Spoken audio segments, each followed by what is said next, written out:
আসসালামু আলাইকুম ভিউয়ার্স, আশা করি আপনারা সবাই ভালো আছেন। আজ আমি প্রায় ৬ সপ্তাহ পর আপনাদের ভিডিও আপলোড করছি, কারণ আমরা অসুস্থ ছিলাম। আমরা করোনা ভাইরাসে আক্রান্ত হয়েছিলাম। আলহামদুলিল্লাহ আপনাদের সবার দোয়ায় আমরা ভালো হয়েছি। আজ আমি আপনাদেরকে দেখাচ্ছি কালাজাম, যেটা খুব একটা জনপ্রিয় মিষ্টি। ইনগ্রেডিয়েন্টগুলা ডেসক্রিপশন বক্সে দেওয়া আছে, আপনারা দেখে নেবেন।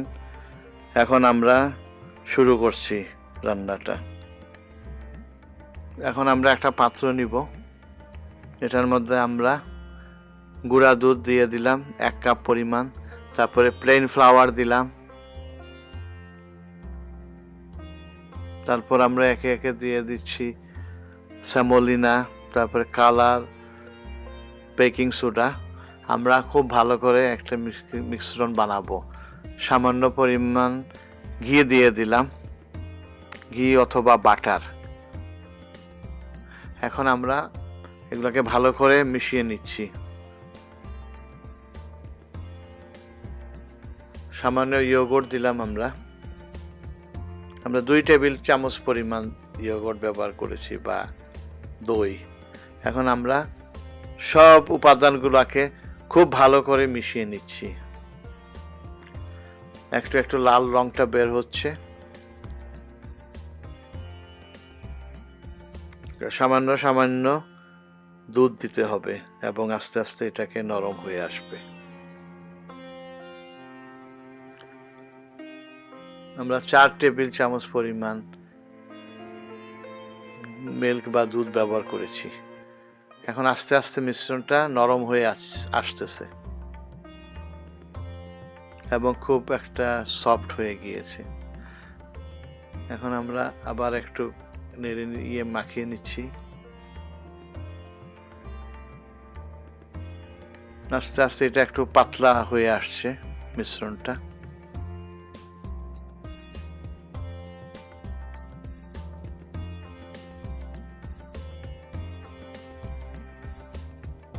আমরা এটা কিছুক্ষণ রেখে দিব, কয়েক মিনিট।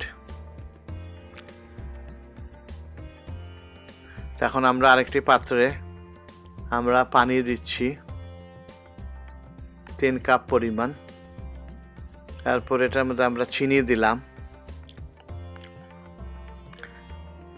1.5 কাপ পরিমাণ। এখন আমরা চিনিটা পানিটার সাথে ভালো করে মিশিয়ে আমরা এটা শিরা তৈরি করে নিব। এটাতে পরে আমরা কালাজামগুলো দিব।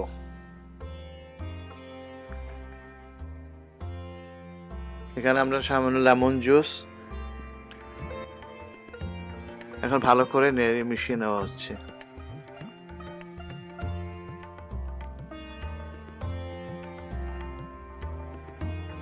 এখন আস্তে আস্তে আমরা গোলাগুলাকে বানিয়ে নিচ্ছি কালাজাম শেপে। এটা হাতের মধ্যে নিয়ে 2 হাতে তালু দিয়ে ঘষে ঘষে এটাকে লম্বা একটু বানাতে হবে। এই যে কি সুন্দর কালাজামের শেপ হয়ে গিয়েছে।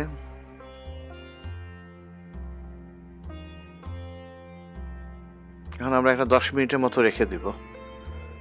তারপরে আমরা একটি কড়াইয়ের মধ্যে ফ্রাই করার জন্য কুকিং অয়েল দিচ্ছি।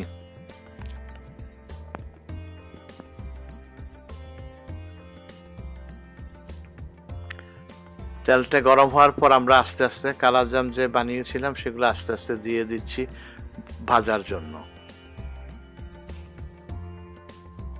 এটা আমরা ডুবো তেলে ভাজছি।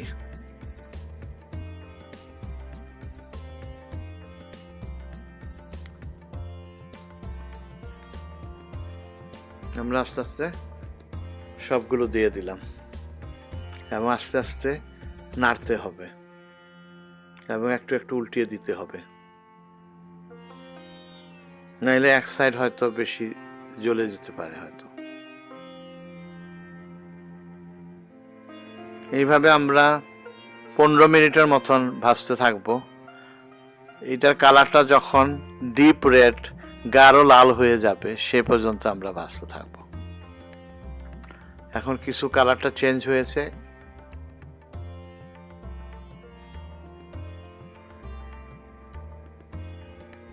আপনারা দেখছেন কালারটা অনেকটা ডিপ রেডের মতো হয়ে যাচ্ছে।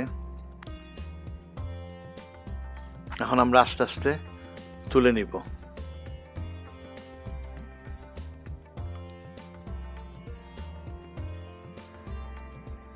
আমরা একটু অপেক্ষা করব, একটু তারপরে আমরা ওই যে আমরা চিনির শিরা বানিয়েছি সেটার মধ্যে আস্তে আস্তে দিয়ে দিব কালাজামগুলা।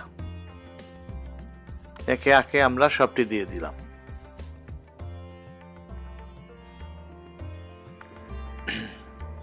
এখন আমরা চিনির শিরার মধ্যে জাল দিব অ্যাটলিস্ট 10 মিনিট।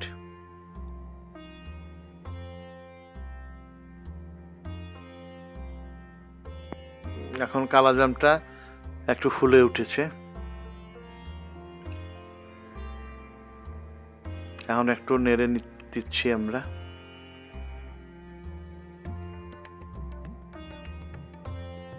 কালাজামটা আমাদের হয়ে গিয়েছে, রেডি। আমরা একটু পরে নামিয়ে নিব। এখন আমরা মাওয়া বানাবো। মাওয়া বানানোর জন্য আমরা আধা কাপ গুঁড়া দুধ দিলাম, একটা পাত্রে নিলাম, এবং 4 ভাগের 1 ভাগ 1 কাপের ক্রিম দিলাম, দিয়ে ভালো করে আমরা মিশিয়ে নিচ্ছি। এটা অপশনাল, আপনারা চাইলে নাও বানাতে পারেন। এটা আমরা পরে কালাজামের উপরে ছিটিয়ে দিব। ভালো করে মিশানোর পর আমরা মাইক্রো ওভেনে 2 মিনিট কুকিং করব। এখন আমরা বের করে নিয়ে আসলাম। মাওয়াটা তৈরি যখন আমরা রেখে দিব ঠান্ডা হওয়ার জন্য, ঠান্ডা হওয়ার পর আমরা দিয়ে দেব। আমাদের কালাজামটা রেডি হয়ে গেছে, আমরা মাওয়া ছিটিয়ে দিয়েছি। যদি আপনাদের রেসিপিটা ভালো লাগে তাইলে লাইক করবেন, শেয়ার করবেন, আপনাদের কমেন্ট দিবেন, আমাদের চ্যানেলটা সাবস্ক্রাইব করবেন। যারা সাবস্ক্রাইব করেছেন তাদের অনেক ধন্যবাদ।